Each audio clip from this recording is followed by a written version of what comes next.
Hi, I'm late to this, but it's okay. Recently, people thought they were going to get raptured. They were selling their cars, saying goodbye to loved ones, making what to wear when you get raptured videos, just like it says in the Bible. When I first saw this, it reminded me of a book I had read a couple years ago, and I love talking about books I have read, so we are going to talk about the rapture and some other stuff, and it's going to be awesome. In this video, I'm making beetlejuice, which is kind of funny because I've never seen the movie. Um, I'm very familiar with the plot because I have seen the musical, but I've never seen the actual movie, which is my bad. I thought that I would be done with this in time for Halloween, but now it's the middle of November and I'm still not done. So, anyway, the idea of the rapture coming this September didn't appear out of nowhere. On June 16th, 2025, Joshua Mulakela announced on a podcast how the Lord had communicated with him that God would rescue Christians out of the world on either September 23rd or 24th. This landed on the same weekend as the Jewish holiday Rosh Hashanah, which many people took as a sign of cooperation. Some people took the symbolism of the Feast of Trumpets to represent God feasting on the earth. This flooded TikTok with a lot of videos of people explaining how they were preparing for their rapture and their own personal testimonies of its arrival. The rapture, basically, is a belief held by some branches of Christianity, like American evangelicals, that dead believers in Christ will be resurrected and join with God in the heavens. Additionally, believers who are yet to die will also rise while their non believing counterparts remain on earth to endure essentially the end of the world. This is a new ish idea originating from around the 1830s from a 1740s translation slash version of the Bible. I'm not a historian, so if you want to learn more about this, you can find someone who is. While I was reading articles about this topic, I found one that said, yes, as insane as that sounds, people were genuinely disappointed. But to me, this didn't seem insane at all. It kind of seemed like a logical progression. One of the most common trends I found was people getting rid of their personal belongings. People quit their jobs, sold their cars, their houses, and gave things away to loved ones. I'm sure you could draw the connection between why someone might do this just with logic. If someone will not be around anymore, they may as well give their belongings away to someone else who can use them. Though I am sure this is part of the reasoning, it spoke of something much more saddening to me. It kind of reminded me of one of the common signs of suicidality. I could not blanket statement diagnose every single one of these people with depression or even being suicidal, but I can draw parallels between their behaviors and symptoms. There is something to be looked at when a large group of people find comfort in their nearing death. It would be incorrect to say that they are all unintelligent or gullible. I'm not saying Malakela is starting a cult because I don't believe he is, but since there are a lot of similarities to them, to look at this idea further, I want to talk about cults. What I didn't realize before writing this was the different classifications of cults. I had never previously been super into cult deep dives, so unfortunately, none of my explanations will include conspiracies or anecdotes, or even terribly in depth analyses, just because I don't know any, nor do I think it is fitting for this video. So, sorry, I guess. Throughout history, there have been a lot of political cults, sometimes called imperial cults. These have also been observed in ancient Egypt, imperial China, ancient Rome, and I think also maybe one right now in North America. I just don't remember. To me, the most interesting example of this I could find dates back to Japan during World War II. Emperor Hirohito, who is also referred to as Emperor Showa, was the longest reigning emperor in Japan, spanning from 1926 to 1989.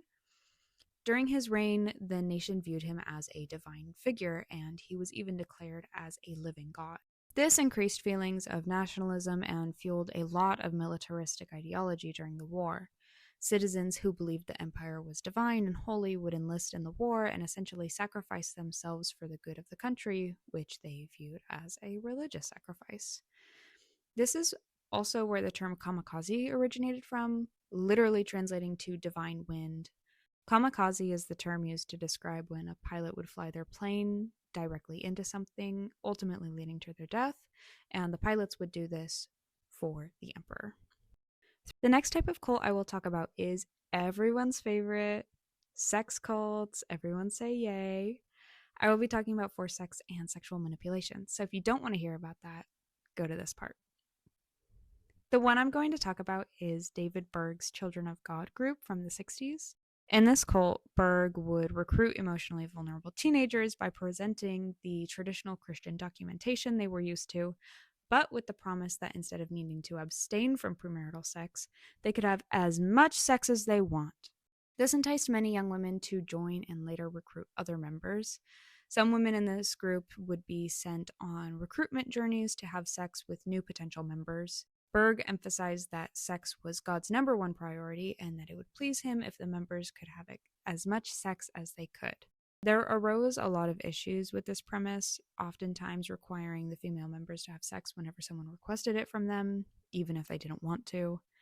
This use of God was intentionally meant to manipulate them into having sex despite their negative feelings. This is really common amongst sex cults. Another controversy from within this cult, the age of consent was often blurred or completely ignored, leading to the recruitment of many underage women. A common thread with a lot of cults is the recruitment of young members, especially those in their teenage years. The advancement in neuroscience has told us incredible things about the brain, including the developing brain. With aging through puberty and adolescence, you start to fully develop the frontal lobe. The frontal lobe is important for a lot of things, but a couple of the big things it is credited for is long-term planning and impulse control. There's actually a study that suggests risk-taking behavior will increase during your late teenage years. Because of these factors, it is understandable that young adolescents might be susceptible to recruitment. If your life circumstances are not favorable, like if you're financially insecure or don't have a desirable home life, then you might make a life-altering decision without the ability to fully plan for the future. If someone who is charismatic and charming offers you a solution to all of your problems, even if you know it may be harmful, you may not be able to exercise the impulse control to say no. This, in addition to lack of life experience just because they haven't lived that long, makes young people really vulnerable to manipulation, which is a big reason why oftentimes it is young people being recruited. That and the leaders will have a weird interest in young girls. The last kind of cult I'm going to talk about is doomsday cults. One I found particularly interesting is the Polish doomsday cult, Antrovis. This cult believed in a lot of funky things, but the main belief was that 144,000 Polish people would survive a series of catastrophes that were meant to end civilization before the 2000s. One of these catastrophes was that space radiation would spread and cause skin disease. Another was that the Pope would get assassinated. I know you're wondering, how would they get saved? UFO on top of a mountain. Duh. Obviously, these things never happened, and the cult was dissolved in 1994. This cult is really interesting, so I highly suggest looking into it further if that's something you're interested in, but be careful because there are a lot of beliefs rooted in anti Semitism. This is not essential to the topic, but I read a book. Everybody clap. The book was Mistakes Were Made But Not by Me by Carol Tarvis and Elliot Aronson, and the central topic of this book was cognitive dissonance. I love this book. It is so thorough in exploring each topic it mentions.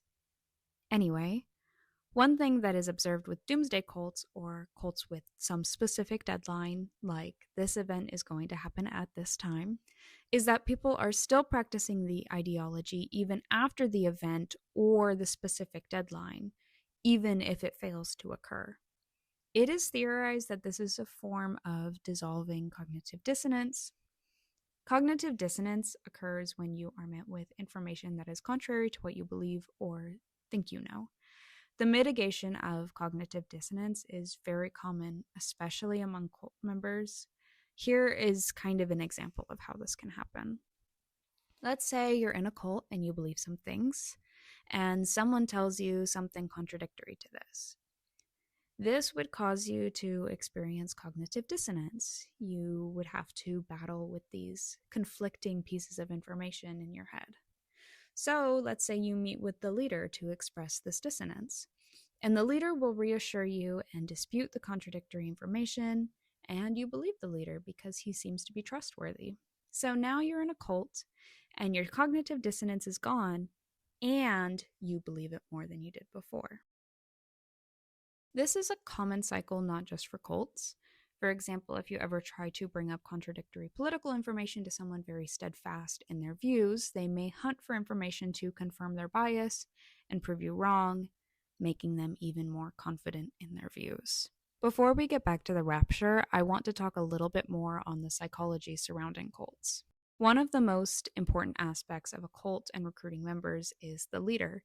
This leader is often attractive, charismatic, and charming. They can make promises that are lofty or unattainable, and they can appeal to a need or desire held by a person they are trying to recruit. This is manipulation. A WebMD article goes really into depth about manipulative behavior and states that the end goal of manipulation is to gain personal or professional power. With cults, this is exactly what they are doing. Since being the leader of a cult is, I think, a full-time job, you could classify their objective to be either. Regardless, they want power and the cult members give it to them. This article also goes through the tactics a manipulator would use to obtain this power, and I want to share them here because these are often the tactics a cult leader will use. These are true for all types of relationships, not just between a cult leader and a member. This article mentions how manipulators can try to make you doubt yourself. They can gaslight you, compare you to others, and encourage you to discredit yourself. Making you unsure of yourself puts a lot of trust in them, making them a much more credible source in your eyes. If you are unsure about your experiences and doubt your own feelings, the feelings and experiences of someone else may feel much more concrete, especially if they are presented in an authoritarian or convincing way.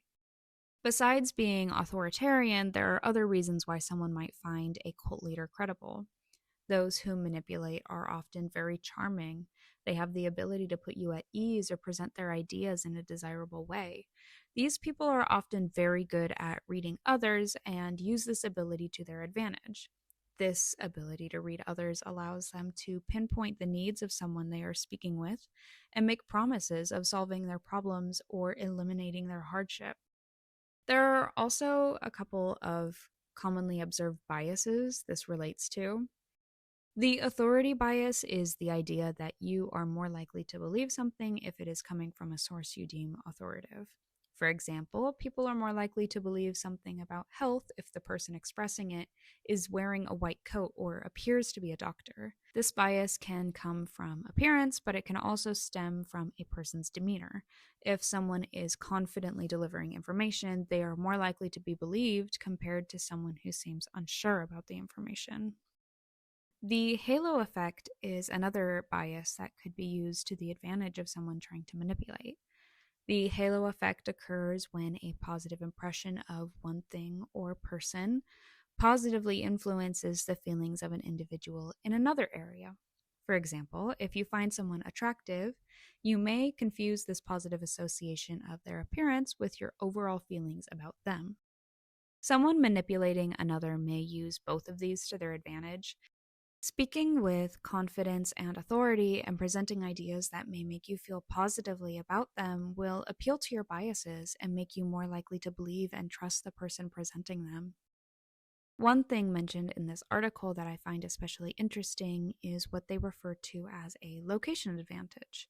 This is the idea of taking someone out of their comfort zone, bringing them somewhere else, and then making it difficult to leave. Someone controlling the area you live, work, or otherwise frequent makes it much easier for them to control you, especially if you can't leave. You see this in a lot of cults that require that you move into a specific housing arrangement or a specific area. This is why some of the most vulnerable people are financially insecure youth. If someone does not have money to live on their own or support themselves, it is very difficult to leave. We see elements of all of these types of cults in the rapture being predicted. We see one leader who is an authority figure in the religion claiming to have divine information from God. We see someone offering the promise of relief if you believe what he is claiming. If you're frightened about the state of the world, if you're feeling hopeless with how things are heading, if you're struggling financially or emotionally and you believe in this aspect of Christianity, hearing that the end of this will be coming soon is an answer you may be looking for. I think it is really easy for people looking from the outside to note how ridiculous this is. They can point a finger and judge how laughable it is that someone would believe this or that they are not media literate enough to know better. I think it would be very easy to shame these people who are excited to die when these are the people who need compassion the most. I am by no means Christian, and I didn't really understand what the rapture even was until researching this video, but I feel for the people who were misled by this trend. Joining a cult or believing in things contrary to the norm are things that are often meant with a lot of shame. How could you possibly believe this, they say, when the question should be more, how can I support you?